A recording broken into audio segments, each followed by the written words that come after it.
Hola, ¿qué tal? Mi nombre es Juan Carlos Gasperín y yo voy a hablarles acerca de los modelos atómicos. Los ocho principales modelos atómicos de los que le voy a hablar es el modelo atómico de Demócrito, el modelo atómico de Dalton, el modelo de Lewis, el modelo atómico de Thomson, el modelo atómico de Rutherford, el de Bohr, el de Sommerfeld y el de Schrödinger.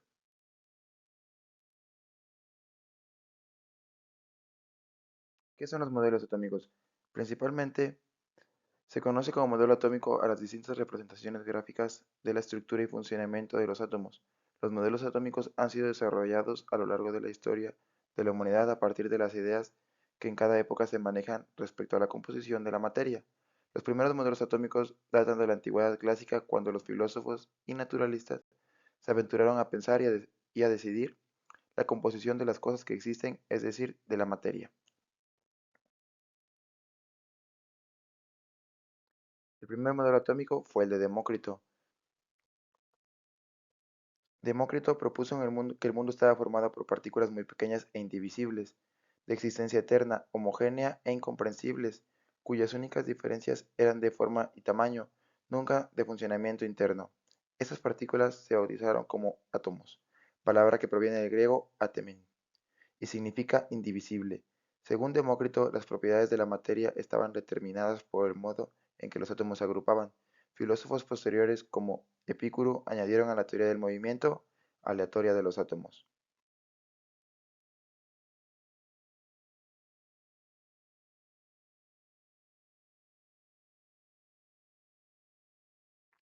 El modelo atómico de Dalton. El primer modelo atómico con bases científicas en el seno de la química, propuesto por John Dalton en sus postulados atómicos. Sostenía que todos estos hechos de átomos indivisibles e indestructibles, incluso mediante reacciones químicas. Dalton proponía que los átomos de un mismo elemento químico eran iguales entre sí y tenían la misma masa e iguales propiedades. Por otro lado, propuso el concepto de peso atómico relativo, el peso de cada elemento respecto al peso del hidrógeno, comparando las masas de cada elemento con la masa del hidrógeno.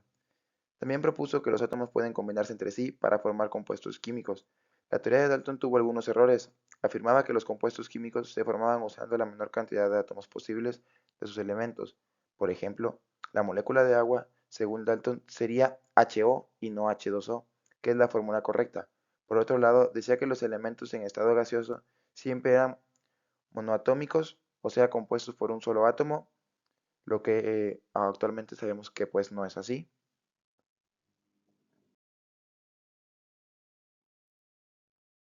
Posteriormente llega el modelo atómico de Lewis en 1902, también llamado modelo atómico cúbico. En este modelo, Lewis proponía la estructura de los átomos distribuida en forma de cubo, en el estudio de las valencias atómicas y en los enlaces químicos, sobre todo luego de su actualización por parte de Irving Longmire en 1919, donde planteó el átomo del octeto cúbico. Estos estudios fueron la base de lo que se conoce hoy como el diagrama de Lewis, herramienta muy útil para explicar el enlace covalente.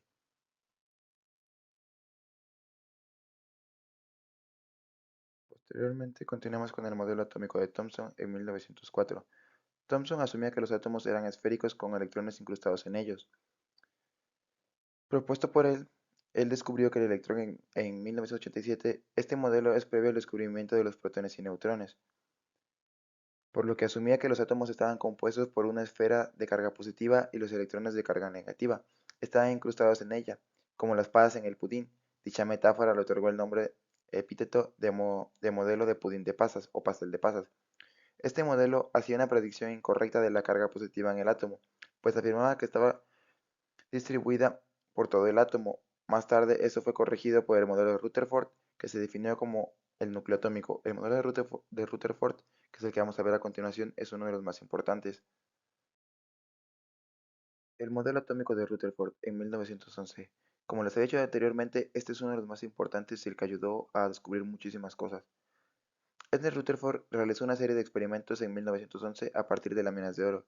En estos experimentos determinó que el átomo está compuesto por un núcleo atómico de carga positiva, donde se concentra la mayor parte de su masa, y los electrones que giran libremente alrededor de este núcleo En este modelo se propone por primera vez la existencia del núcleo atómico. El modelo atómico de Rutherford, como su nombre lo indica, fue uno de los modelos propuestos para explicar la estructura interna del átomo. En 1911, el químico y físico británico Ernest Rutherford propuso este modelo a partir de los resultados de su experimentación con láminas de oro. Este modelo constituyó un quiebre con modelos anteriores como el modelo atómico de Dalton y el modelo atómico de Thomson, y un paso hacia adelante respecto al modelo actual aceptado. En su modelo atómico, Rutherford propuso que los átomos tienen un núcleo central donde se encuentra el mayor porcentaje de su masa. Además, según esta teoría, este núcleo tiene carga eléctrica positiva y es orbitada por partículas de carga opuesta y menor tamaño de electrones. Según sus consideraciones, el átomo operaba como un sistema solar de electrones que orbitaba alrededor de un núcleo atómico más pesado como hacen los planetas alrededor del Sol. El modelo atómico de Rutherford puede resumirse en las siguientes tres proposiciones. La mayor parte de la masa atómica se concentra en el núcleo, de mayor tamaño y mayor peso que el resto de las partículas, y dotado de carga eléctrica positiva. Alrededor del núcleo y de grandes distancias de él se encuentran los electrones, de carga eléctrica negativa, que orbitan en trayectorias circulares. La suma de las cargas eléctricas positivas y negativas de un átomo deberían dar como resultado cero, es decir, deberían ser iguales para que el átomo sea electrónicamente neutro. Rutherford no solo propuso esta estructura para el átomo, sino que además calculó su tamaño y lo comparó con el tamaño del núcleo y llegó a la conclusión de que una buena parte de la composición del átomo es espacio vacío. Este modelo, por otra parte, tiene ciertas limitaciones que se pudieron resolver con el avance del conocimiento y la tecnología. No se podía explicar cómo era posible que el núcleo atómico mantuviera unidas un conjunto de cargas positivas, pues deberían repelerse, ya que todas cargas con el mismo signo se repelen. No se podían explicar la estabilidad del átomo, pues al considerar los electrones de carga negativa que giran alrededor del núcleo positivo, en algún momento esos electrones debían perder energía y colapsar contra el núcleo. El modelo atómico de Rutherford estuvo vigente durante poco tiempo y fue sustituido por el modelo atómico propuesto por el físico danés Niels Bohr en 1913, en el que resolvió algunas de las limitaciones y se incorporaban las propuestas teóricas desarrolladas por Albert Einstein en 1905. A continuación tenemos el modelo atómico de Bohr en 1913. Este modelo da inicio al mundo de la física y a los postulados cuánticos, por lo que se le considera una transición entre la mecánica clásica y la cuántica. El físico danés Niels Bohr propuso en este modelo para explicar cómo podían los electrones tener órbitas estables o niveles energéticos estables, rodeando el núcleo. Además explicó por qué los átomos tienen espectros de emisiones característicos. En los espectros realizamos para muchos átomos que se observan en los electrones de un mismo nivel energético, tenían energías diferentes. Esto demostró que había errores en el modelo y que debían existir subniveles de energía en cada nivel energético. El modelo de Bohr se resume a tres postulados. Los electrones trazan órbitas circulares en torno al núcleo sin irradiar energía. Las órbitas permiten a los electrones son aquellas como cierto valor del momento angular L, cantidad de rotación en un objeto, que sea un múltiplo entero al valor siendo h es igual a 6.626.06664 por 10 a la menos 34 y n pues cualquier número del 1 al infinito. Los electrones emiten absorber energía al saltar de una órbita a otra y al hacerlo emiten un fotón que representa la diferencia de energía entre ambas órbitas. A continuación, sigue el modelo atómico de Smallfield.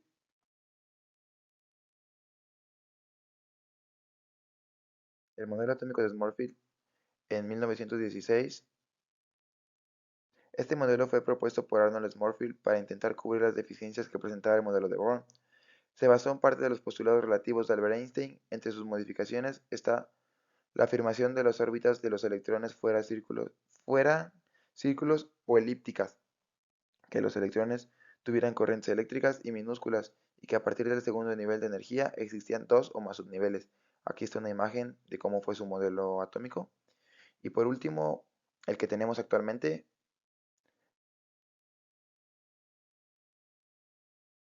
el modelo atómico de Schrödinger en 1926. Propuesto por Erwin Schrödinger a partir de los estudios de Bohr y Smallfield, concebía los electrones como ondulaciones de la materia, lo cual permitió la formulación posterior de una interpretación probabilística de la función de onda, magnitud que sirve para describir la probabilidad de encontrar una partícula en el espacio, por parte de Max Born. Eso significa que se puede estudiar probabilísticamente la posición de un electrón o su cantidad de movimiento, pero no ambas cosas a la vez, debido al principio de incertidumbre de Heisenberg. Este modelo de átomo vigente a los inicios del siglo XXI, con algunas posteriores adiciones, se le conoce como modelo atómico cuántico ondulatorio. Pues bueno, eso fue todo acerca de los modelos atómicos. Muchas gracias.